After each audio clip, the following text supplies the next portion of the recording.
नमस्कार मंडळी, कसे आहात सर्वजण? स्वागत आहे तुमचं आपल्या नवीन व्लॉगमध्ये. आज आम्हाला वसुंधरा पायदिंडीच्या पालखी दर्शनासाठी जायचं होतं. सकाळी उठून देवपूजा केली आणि नाश्ता करून निघालो. दिवे घाटाच्या थोडंसंच पुढे दिंडी नाश्त्यासाठी थांबणार होती.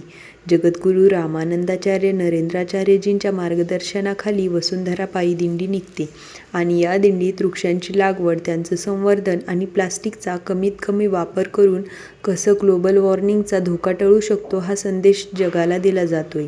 तब्बल 7 पिठावरून ही दिंडी निघते आणि आपण जी बघतोय ही पुण्यावरून निघालेली दिंडी आहे. मी तर नवीन आहे, पण माझं अख्खं कुटुंब माऊलींच्या सेवेत आहे.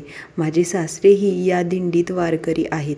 माझं भाग्य आहे जे मला संधी भेटली रिअलमध्ये ही दिंडी बघण्याची. पालखीचं दर्शन घेतलं आणि आम्ही नाश्ता करून घरी निघालो. संध्याकाळी मी स्वयंपाक बनवला, नंतर दोघांनी जेवण केलं आणि टेरेसवरती गेलो थोडंसं फिरायला. तर पालखीचं दर्शन घेऊन मला तर प्रसन्न वाटलं. तुम्हाला कसं वाटलं हे कमेंट करून नक्की सांगा.